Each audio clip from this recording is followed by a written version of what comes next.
que la France, c'est plus dangereux qu'avant? Elle est plus violente. Dangereuse, je ne sais pas. Elle est... Vous qui avez eu les chiffres, en fait, de l'intérieur.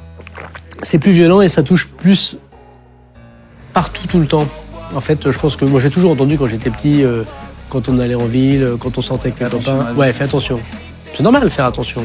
Quand j'allais au stade de foot à Valenciennes, fais attention quand même. Mais ma mère m'a jamais dit fais attention quand j'allais voir mon oncle dans le village d'à côté, quoi. Et maintenant, je pense que ma mère me dirait fais attention. Encore aujourd'hui? Ouais, je pense qu'il y a plus de lieu safe, en fait. Je pense que c'est ça qui... La drogue, par exemple, elle a toujours existé, la drogue. Mais aujourd'hui, on voit bien que le moins de petites bourgades de ruralité, ils connaissent la coke, le cannabis. C'est ça qui change. Avant, la drogue, c'était les grandes villes, c'était le métro. Donc, je pense que ce qui marque beaucoup les Français, c'est que ça s'est généralisé, métastasé, quelque part, vous voyez. C'est plus que dans les endroits où on cherchait le problème potentiel. On allait sur les Champs-Élysées à Paris, on savait qu'on pouvait éventuellement tomber sur un voleur ou un mouvement de foule. Aujourd'hui, n'importe où, vous vous dites, je peux tomber sur un voleur. On peut inverser la tendance. Je pense que c'est... Vous êtes optimiste ou pas, honnêtement? Oui, grâce à la technologie.